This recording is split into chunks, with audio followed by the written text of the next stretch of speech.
کہ آپ بہت مبارکباد ہیں کہ آج بھی آپ لوگوں کے دلوں کے اندر اسلام کی عظمت، اسلام کی محبت، اسلام کی عظمت آج بھی آپ کے دلوں کے اندر ہے۔ شریعت مطہرہ کا ایک حکم یہ بھی ہے، یا ایھا الذین آمنوا لا تقربوا الزنا۔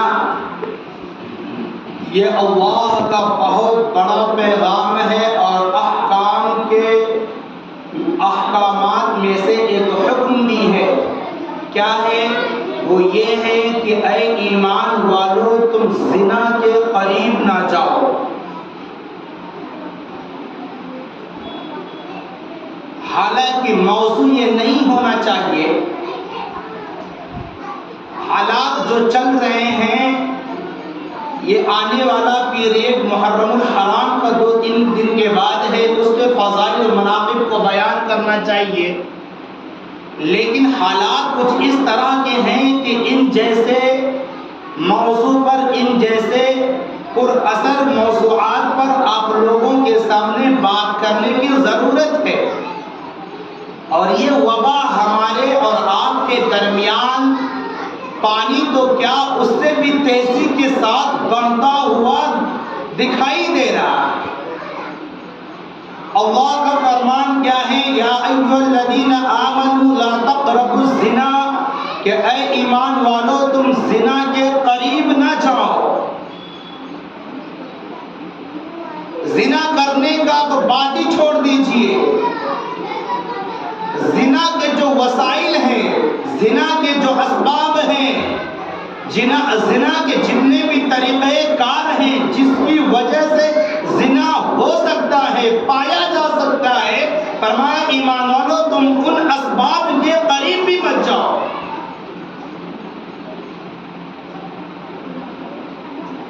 کیوں؟ اس لیے کہ اس کے لیے جو دنیاوی نقصانات ہیں، اخروی نقصانات بھی ہیں۔ آخرت کا نقصان یہ ہے کہ اس کے عذاب بڑے خطرناک ہیں، بڑے خطرناک ہیں۔ احادیث کے اندر اس کی بہت بڑی وعید آئی ہے۔ کیا وعید آئی ہے؟ وعید یہ آیا ہے، سختی یہ آئی ہے اللہ رب العزت کے یہاں سے کہ اگر کوئی مرد یا عورت زنا کرتے ہوئے پکڑے جائیں تو اس کی سزا یہ ہے، اگر وہ مرد اور عورت شادی شدہ ہیں تو شریعت کی سزا یہ ہے کہ گڈھا کھودا جائے، گڈھا کھودنے کے بعد مرد اور عورت کو اس میں گاڑا جائے الگ الگ گڑھوں کے اندر، اور پھر پتھروں سے مار مار کر سنگسار کر دیا جائے۔ یہ زنا کی سزا ہے، یہ زنا کی سزا ہے۔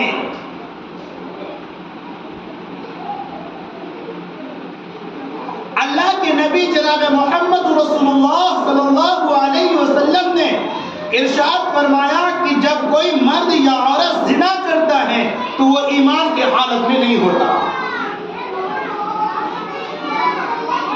گویا کہ وہ ایک طریقے سے کفر کے دائرے میں شامل ہوتا ہے، اور جب وہ زنا سے فارغ ہوتا ہے پھر اس کا ایمان اس کے اندر لوٹ آتا ہے۔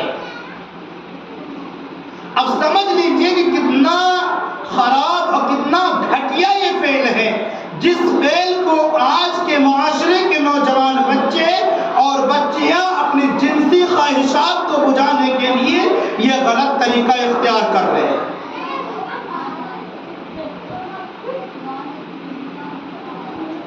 اللہ کے نبی جناب محمد رسول اللہ صلی اللہ علیہ وسلم کا فرمان ہے، اور اسی کے دائرے میں رہتے ہوئے میں آپ سے بتانا چاہتا ہوں، غلط نہیں ہو سکتی بات۔ کیوں؟ جو بات اللہ اور اس کے رسول کے حکم کے دائرے کے اندر ہو، غلط نہیں ہو سکتی۔ کیا دائرہ ہے؟ اللہ کے نبی جناب محمد رسول اللہ صلی اللہ علیہ وسلم نے ارشاد فرمایا الحب فی اللہ والبغض فی اللہ، اللہ ہی کے لیے محبت کرو بندوں سے اور اللہ ہی کے لیے دشمنی بھی کرو بندوں سے۔ پتہ یہ چلا کہ اگر کوئی غلط کام کر رہا ہے تو اس سے دشمنی جائز ہے، بائیکاٹ کرنا اس کا جائز ہے۔ آج کے اس پروگرام کے ذریعے سے، آج کے اس پروگرام کے واسطے سے ایک میسج دے رہے ہیں ہم آپ کو، اور آپ جیسی نیک ماں اور بہنوں کو ایک میسج دے رہے ہیں کہ کسی بھی گھرانے کے اندر یہ چیزیں اور یہ وبا پائی جائے تو اللہ کے واسطے اسے پہلے تو سمجھاؤ، بیٹا یہ غلط طریقہ ہے، بیٹی یہ غلط طریقہ ہے۔ ایسے طریقوں کو آپ اختیار نہ کرو جس سے اللہ اور اس کے رسول ناراض ہوتے ہوں۔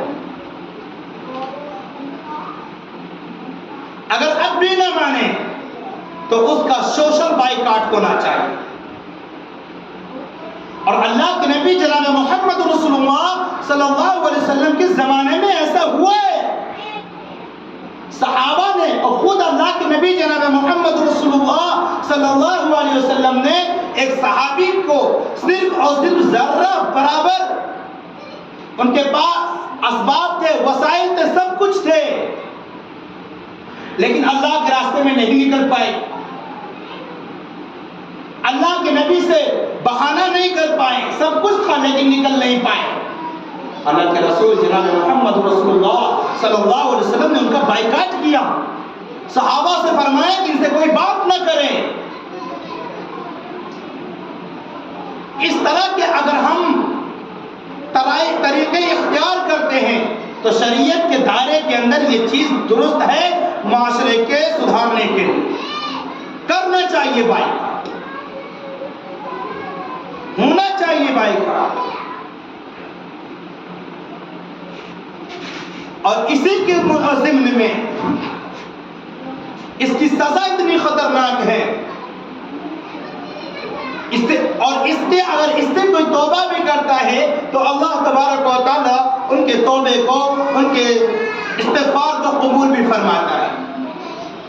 ایک صحابی رسول ہیں حضرت ماعز بن مالک اسلمی رحمت رضی اللہ تعالی عنہ، اللہ کے نبی جناب محمد رسول اللہ صلی اللہ علیہ وسلم بیٹھے ہوئے ہیں، ماعز اسلمی رضی اللہ تعالی عنہ آتے ہیں، اللہ کے نبی جناب محمد رسول اللہ صلی اللہ علیہ وسلم سے فرماتے ہیں یا نبی اللہ مجھے پاک فرما دیجیے۔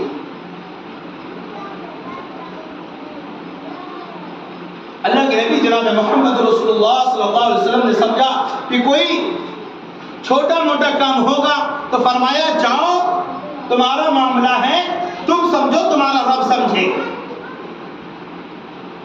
حضرت ماعز اسلمی رضی اللہ تعالیٰ عنہ تھوڑی دیر گئے اور پھر لوٹ کے آئے، کہنے لگے یا نبی اللہ مجھے پاک فرما دیجئے۔ اللہ کے رسول صلی اللہ علیہ وسلم نے پھر اسی طرح یہ بات کہی ہے، آگے پھر گئے، پھر لوٹ کے آئے، فرمایا یا نبی اللہ مجھ سے جرم ہوا ہے، مجھے پاک فرما دیجئے۔ تیسری بار بھی فرمایا کہ کہیں مجنون پاگل اور دیوانے تو نہیں ہو گئے۔ چوتھی بار صحابہ سے فرمایا اس سے کیا ہو گیا ہے؟ صحابہ نے فرمایا یا نبی اللہ مائی جو کہہ رہا ہے وہ صحیح کہہ رہا ہے۔ کہا کیا مسئلہ ہے؟ فرمایا یا نبی اللہ مجھ سے زنا ہو گیا ہے، مجھ سے زنا ہو گیا ہے۔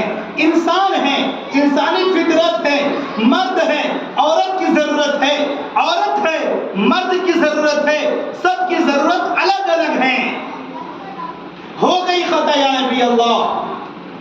فرمایا شریعت کا حکم یہ ہے، شریعت کا حکم یہ ہے کہ گڑھے کو کھودا جائے، گڑھا کھودا گیا اور ان کو گڑھے کے اندر گاڑا گیا، کمر سے اوپر کی جسم اوپر کی گئی، اور لوگوں سے فرمایا، نبی پاک صلی اللہ علیہ وسلم نے صحابہ سے فرمایا پتھرے مار مار کے سنگسار کر دو۔